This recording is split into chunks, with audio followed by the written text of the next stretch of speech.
1637 Amsterdam. One flower bulb, 5,000 guilders. Let me put that in perspective for you. The average skilled craftsman in Holland earned 150 guilders per year. That single tulip bulb cost 33 years of his wages, 33 years of work, for a flower that would bloom for 1 week. A nice canal house in Amsterdam, prime real estate in the richest city on earth, cost 3,000 guilders. The tulip bulb cost more than the house. People were selling their homes to buy flowers, mortgaging their businesses, trading entire farms for tulips. This wasn't a handful of crazy speculators. This was an entire nation, the Dutch Republic, the wealthiest economy in the world, collectively losing its mind over flowers. And then, in February 1637, it collapsed. Overnight, 99% crash.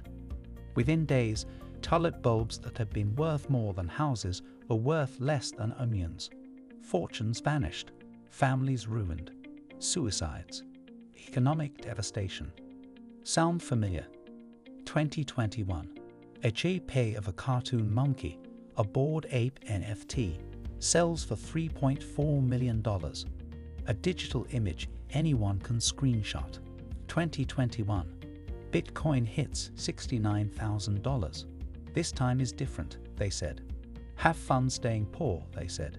Bitcoin's going to $1 million. 2022. Bitcoin crashes to 16,000. 77% wipeout. That Bored Ape that sold for $3.4 million, now worth 50,000. 98% gone. Same psychology, same pattern, same outcome. Just replace tulips with JPEGs. 400 years apart. Identical mania. This is the story of history's first recorded speculative bubble.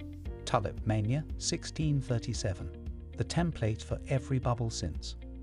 South Sea Bubble, 1720. Railway Mania, 1840s. The Roaring Twenties, 1929. .com, 2000. Housing Crisis, 2008. Cryptomania, 2021.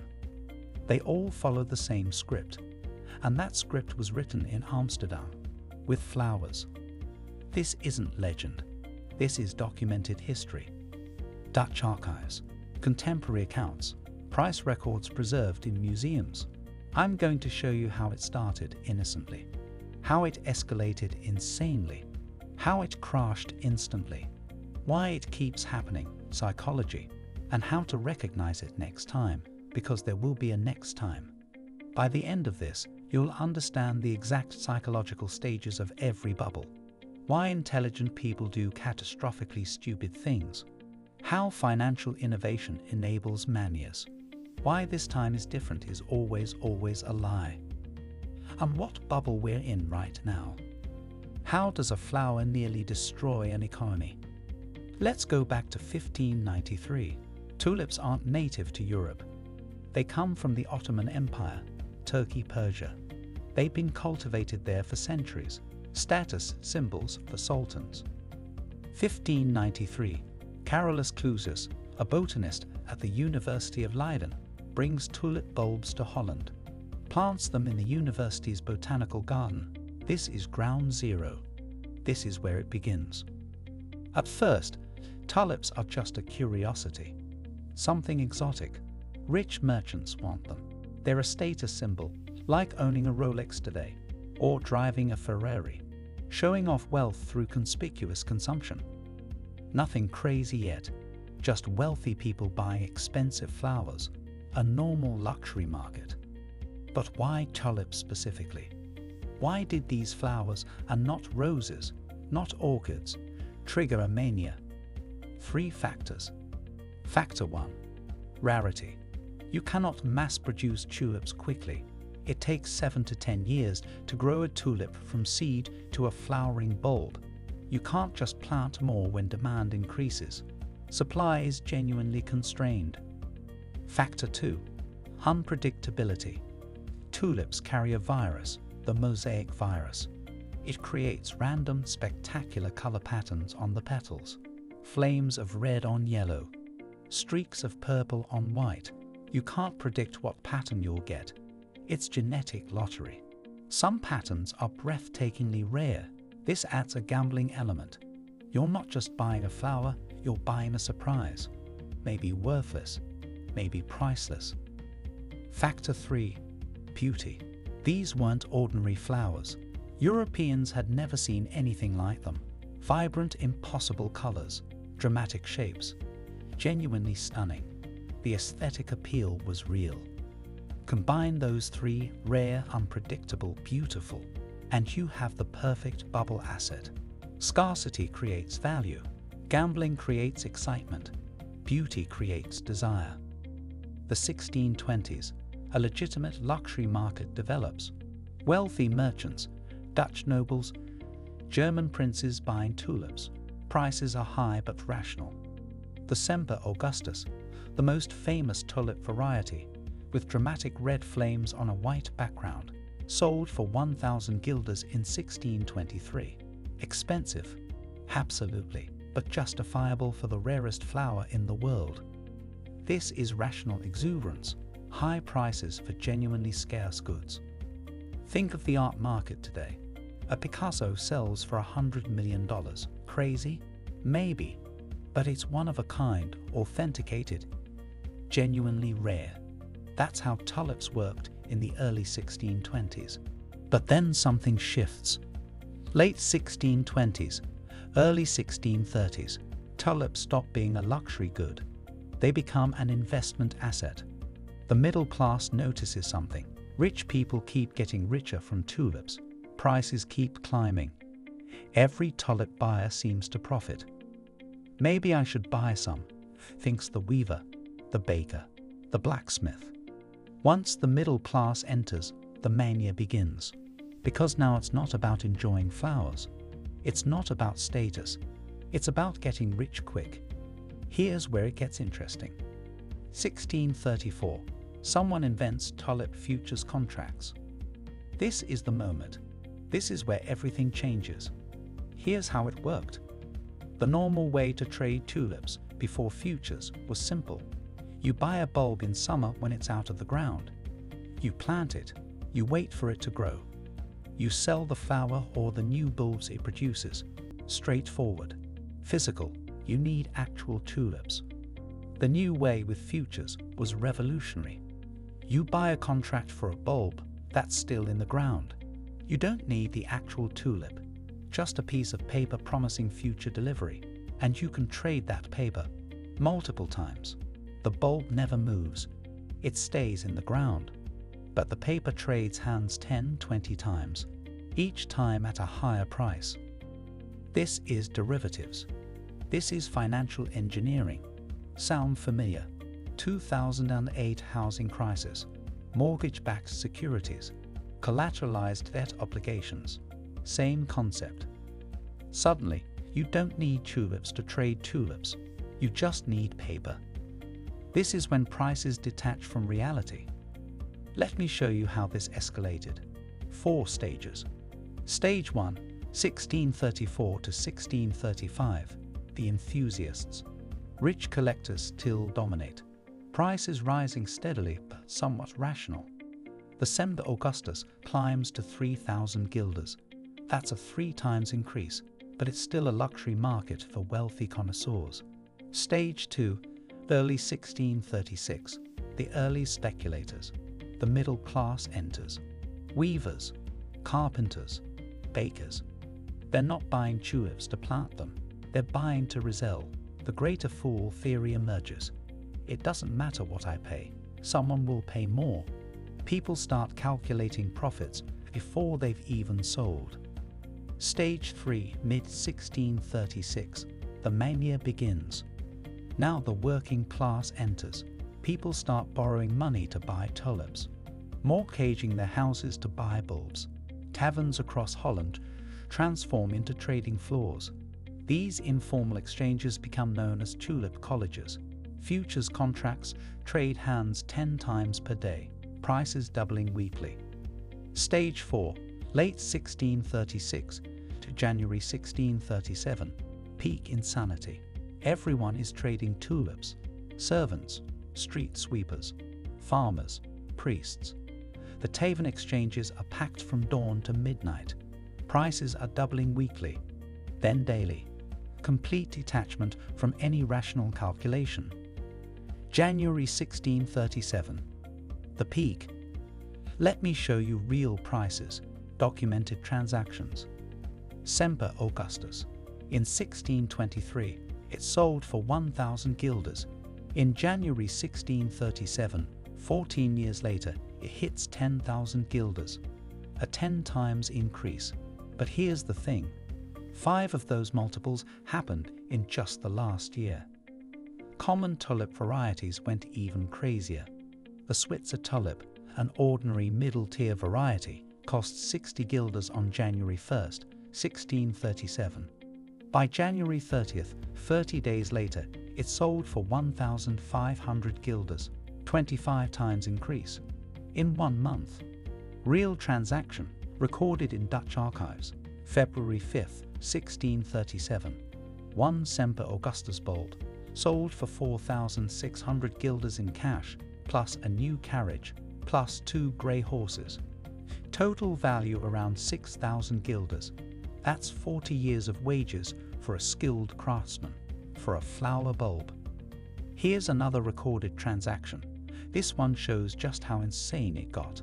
A single Viceroy tulip, 1 bulb, was traded for 2 loads of wheat, 4 loads of rye, 4 fat oxen, 8 fat pigs, 12 fat sheep, 2 hogsheads of wine, 4 barrels of beer, 2 barrels of butter, 1,000 pounds of cheese, a complete bed, a suit of clothes, and a silver drinking cup. They itemized it. It's in the records. Total value, 2,500 guilders. You could buy an entire working farm for less than that tulip bulb.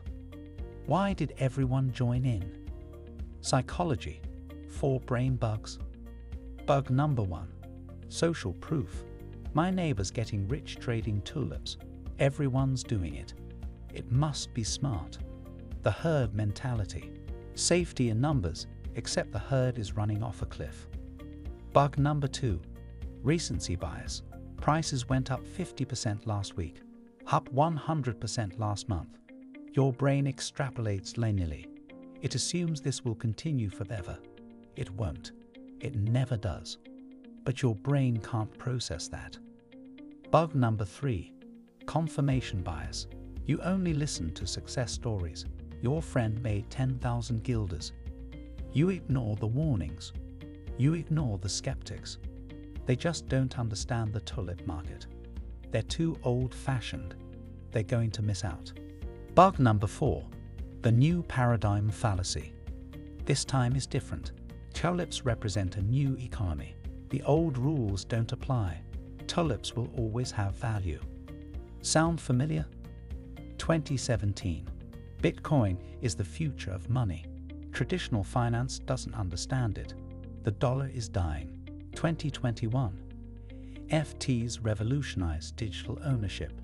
You just don't get it. Right-click savers stay poor. Same script, different asset, same delusion. The warning signs were everywhere in 1637.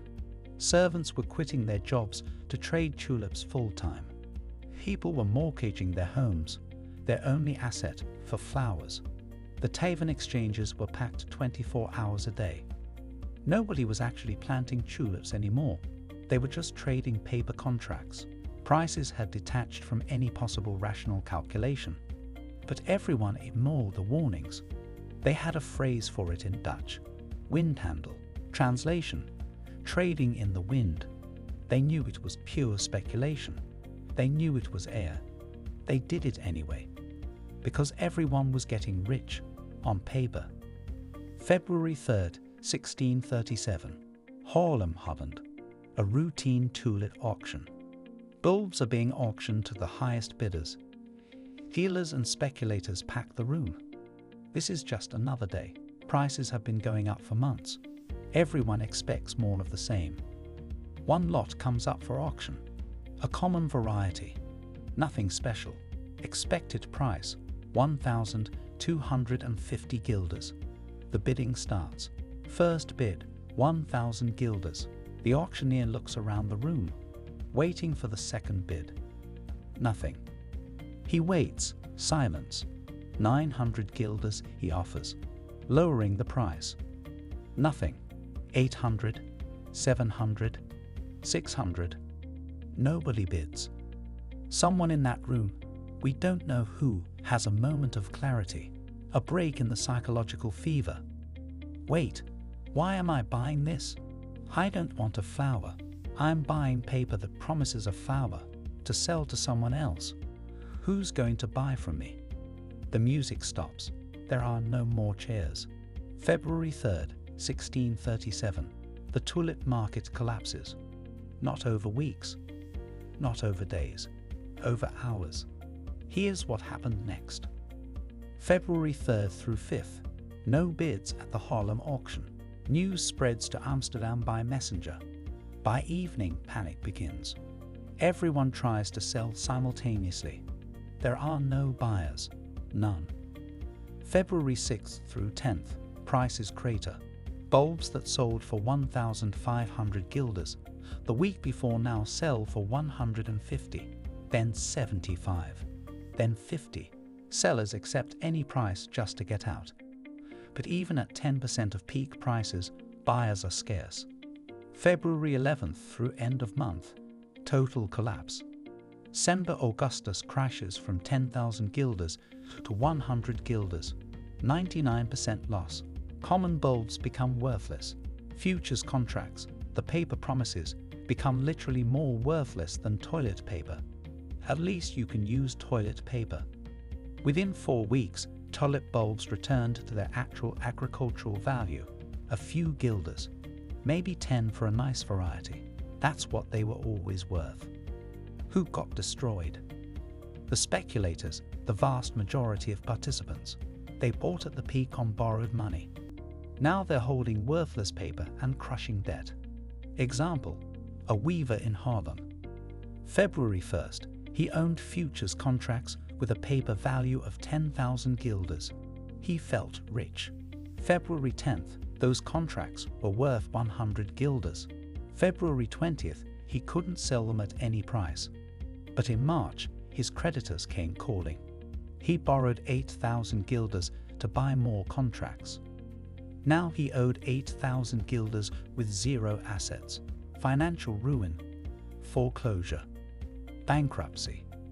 The last buyers, the final wave of retail speculators who bought in January and early February. They paid peak prices. They lost everything immediately. I bought on February 2nd became a Dutch expression meaning the worst possible timing. The leverage, people who had mortgaged their homes, sold their businesses, borrowed from family. Now they owed money with no way to pay. Foreclosures, bankruptcies, some suicides. The only winners were the sellers, the smart money who sold in January and got out before the crash. But even many of them felt guilty. They'd sold to their neighbors, their friends. The social fabric was torn. Why did it crash? The proximate cause, one auction, no bids, a psychological break, confidence evaporating instantly.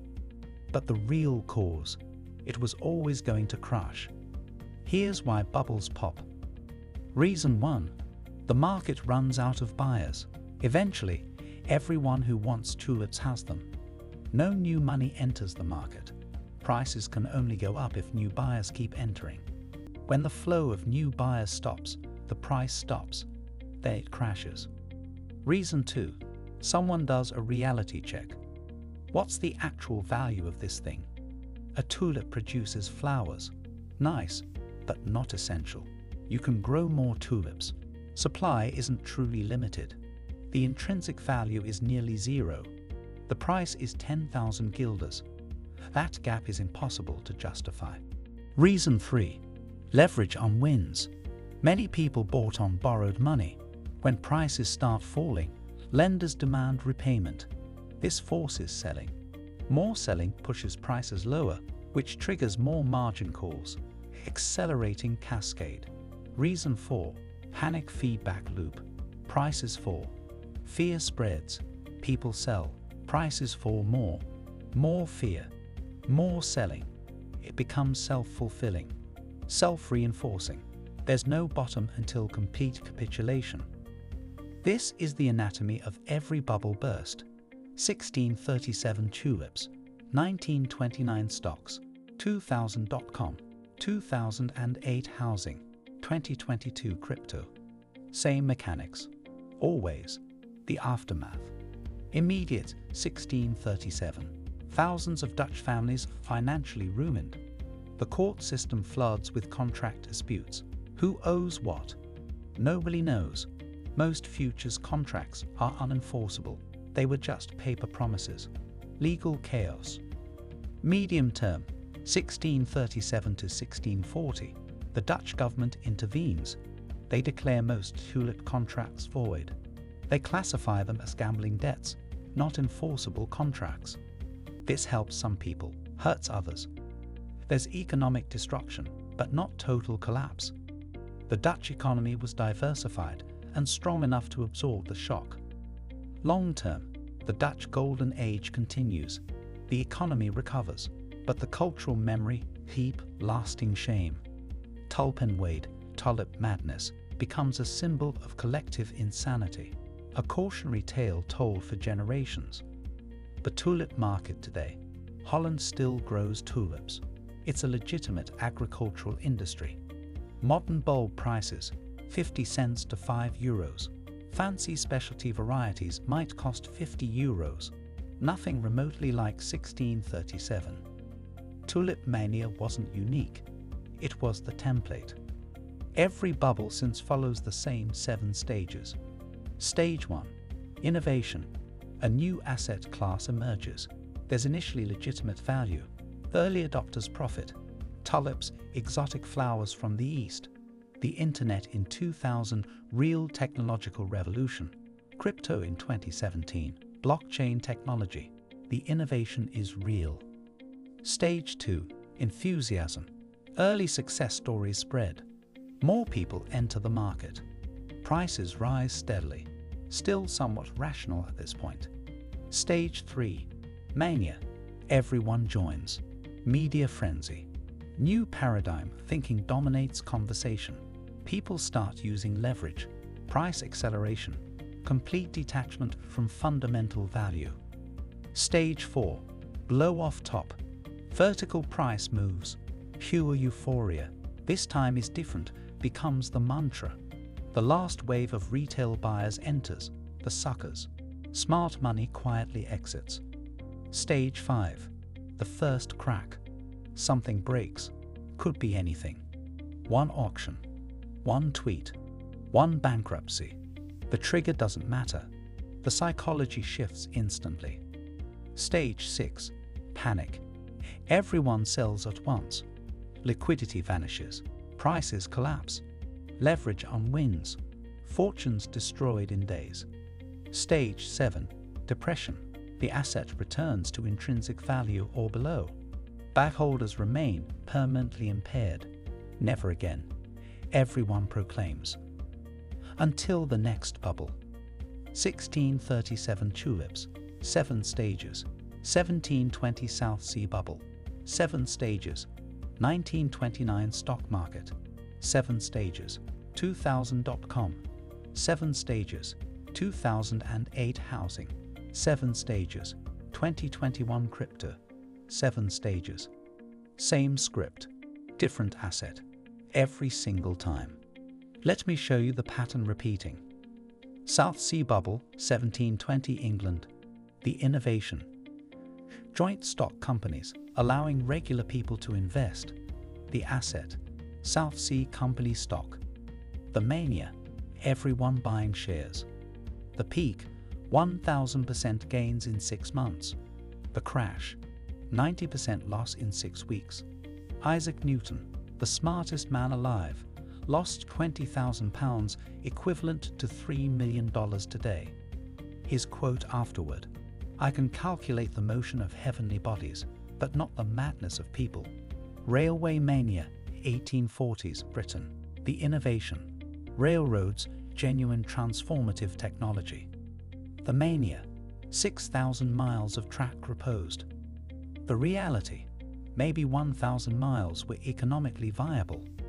The crash, most railway companies went bankrupt. Economic devastation across Britain. The Roaring Twenties, 1929 United States. The innovation, mass production, electricity, modern corporations. The asset, stocks. The mania, people buying on 10% margin, 10-to-1 leverage. The peak, the Dow up 400% in 8 years. The crash, October 1929, 89% decline by 1932. The Great Depression followed. Dot-com bubble, 2000. The innovation, the internet, absolutely real transformative technology. The asset, tech stocks. The mania, eyeballs and clicks became valuation metrics. Companies with zero revenue were worth billions. Pets.com. Webvan. The crash.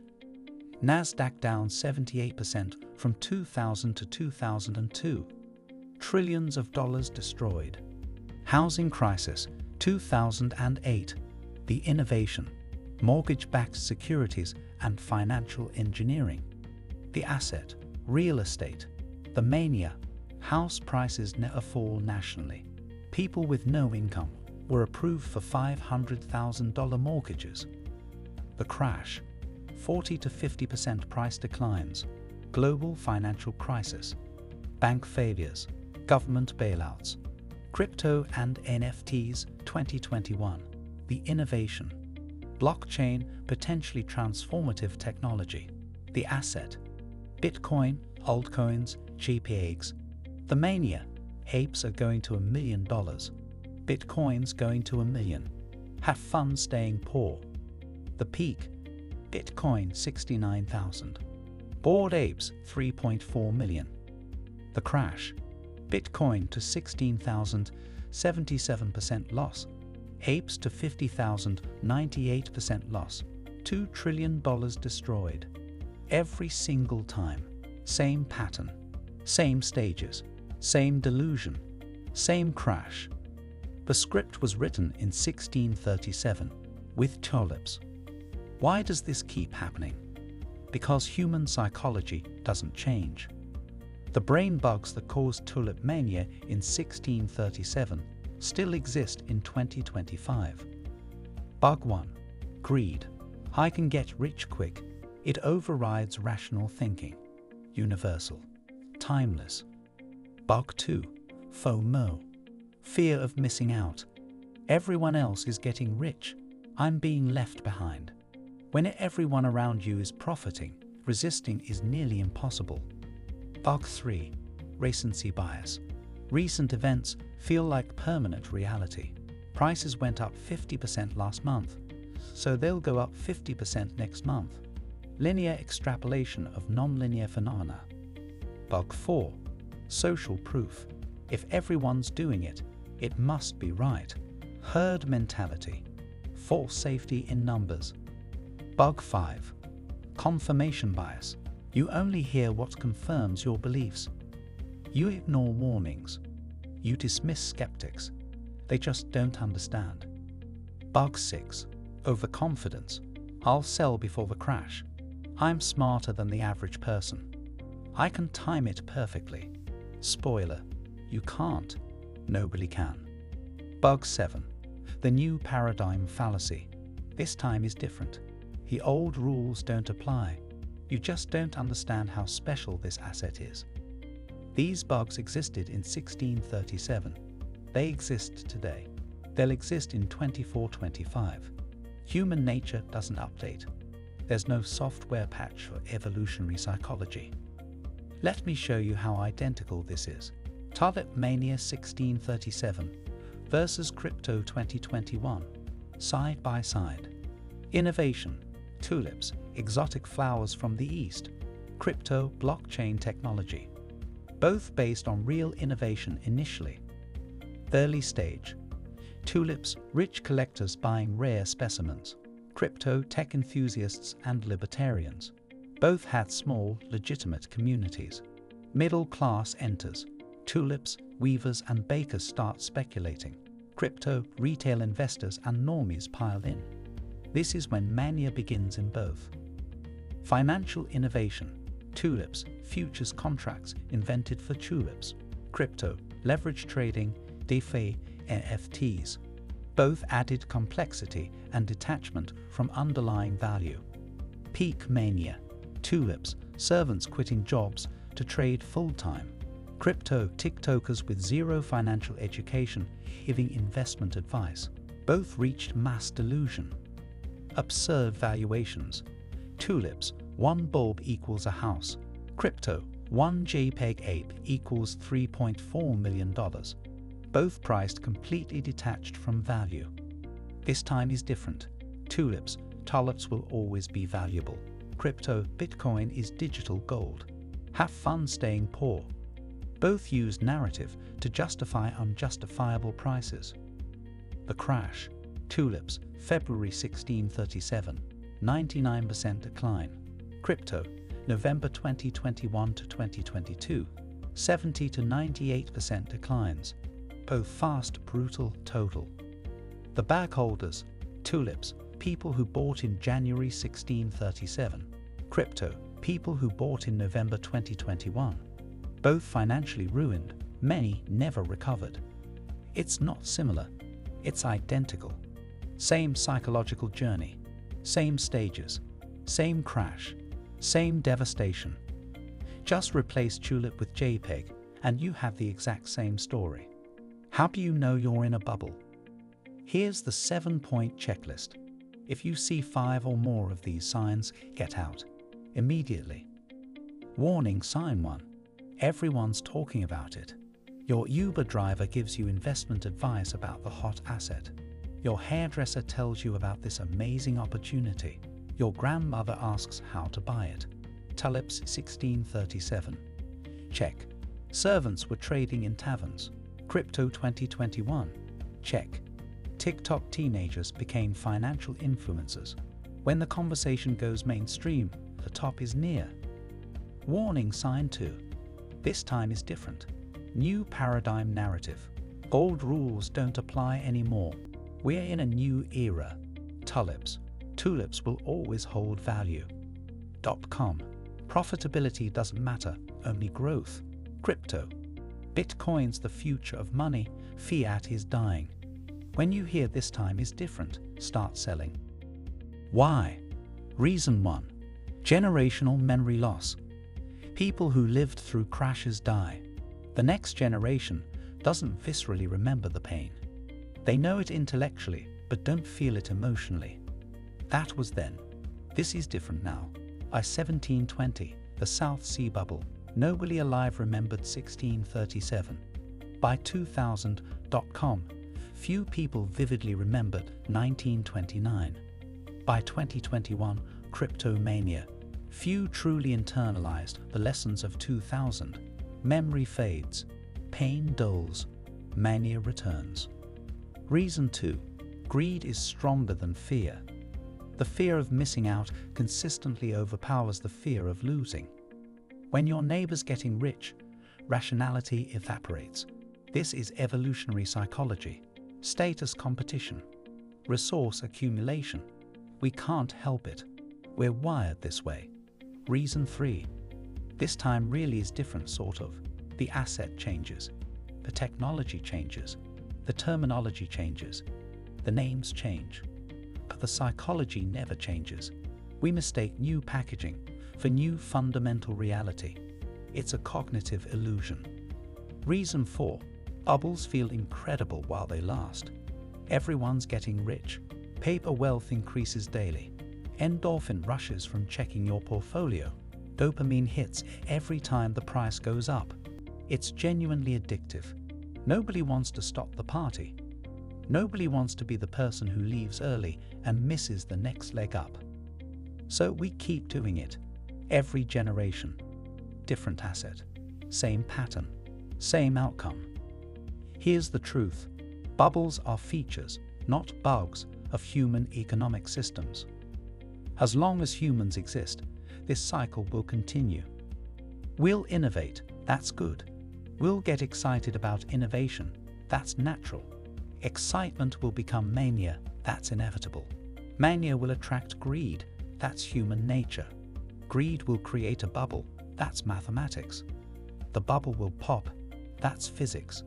We'll be shocked, that's amnesia. We'll say never again, that's a lie. Then we'll do it again, that's certainty. 1637, Tulips. 1720, South Sea Company. 1840s, railways. 1929, stocks. 1990s, Japanese real estate. 2000, .com. 2008, housing. 2021, crypto. 2024, AI. 202x, whatever innovation comes next.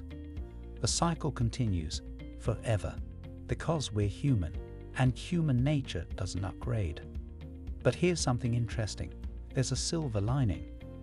After every bubble, something real remains. Tulips 1637, the bubble popped, destroyed fortunes, but tulips are still beautiful. Holland still grows tulips today. It's a legitimate, sustainable agricultural industry. The mania died. The flowers survived. Railways 1840s. Most railway companies went bankrupt. Investors were wiped out. But the railways themselves were real innovation. Britain built an actual rail network. We still use it today. The speculation died. The infrastructure remained. .com 2000. Pets.com died. Webvan collapsed. But the internet was absolutely real. Amazon survived. Google emerged from the ashes. The digital revolution continued and ultimately transformed civilization. The bubble destroyed fake value. Real innovation thrived. Housing 2008. The bubble popped. Foreclosures. Bank failures. But houses are still needed. Real estate recovered. Markets normalized. The mania died. Shelter remained essential. Crypto 2021.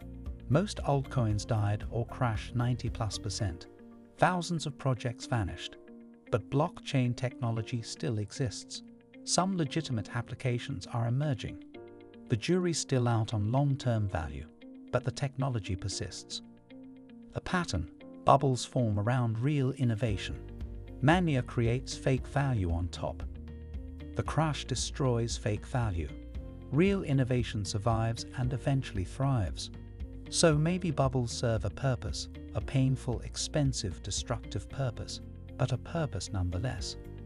They channel enormous capital toward innovation rapidly.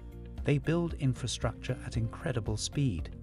They burn out pure speculation. They leave behind real progress. It's an expensive process.